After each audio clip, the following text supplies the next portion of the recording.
How to explain the 2008 U.S. financial crisis to your kids by Say It Visually. Picture a teeter-totter. It's fun when they're going up and down. It's not fun when they're standing still.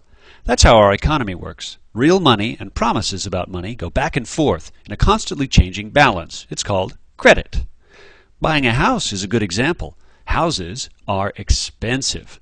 So, people promise a bank more money later to borrow a little money today.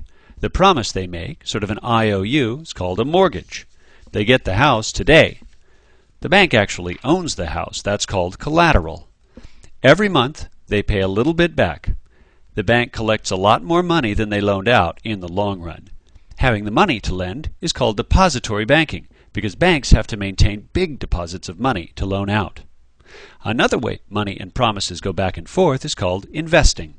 Businesses are supposed to make more money than they spend, but sometimes they need money to get started or to run, so they'll promise some of the excess money from the future to get starting money today. The promise they make is called a security. Handling securities is a lot like handling money. So these banks are called investment banks. So, basically, there are two kinds of credit activities. You could say depository banks sell money for promises. You could say investment banks sell promises for money. Until about 10 years ago, the rules set by the government after the Great Depression kept depository activities and investment activities separate. Then, in 1999, the government eliminated some of these rules in what they called the Financial Services Modernization Act. Suddenly, modern financial services companies could do both.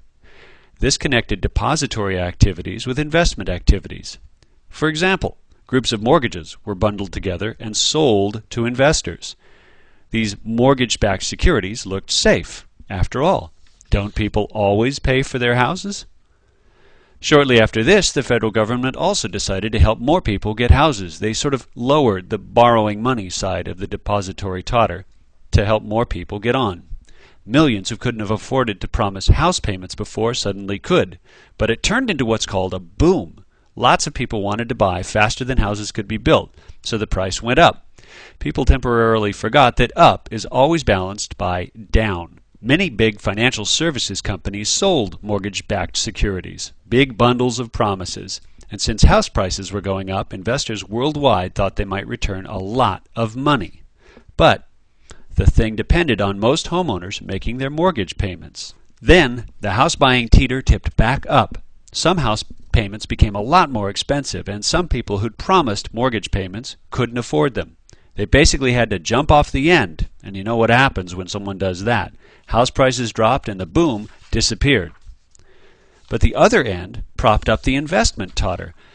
The collateral houses weren't worth as much as the long-term mortgage payments. Without these, banks had to use their own deposits to pay investors. After a while, they just ran out. When a bank runs out of money to meet its promises, it has to close down. That's just what happened. Now the government is trying to decide what to do. Help homeowners? Banks? Investors? It's a worldwide problem. Meanwhile, the back and forth of money and promises that keeps the economy moving is slowing down. It affects currencies, businesses, hospitals, households, and everything. Credit is like air going in and out of a body. We can't keep running without it. We changed the rules to modernize our financial system, but we didn't get the job done. How do we fix this and restore responsible balance between money and promises?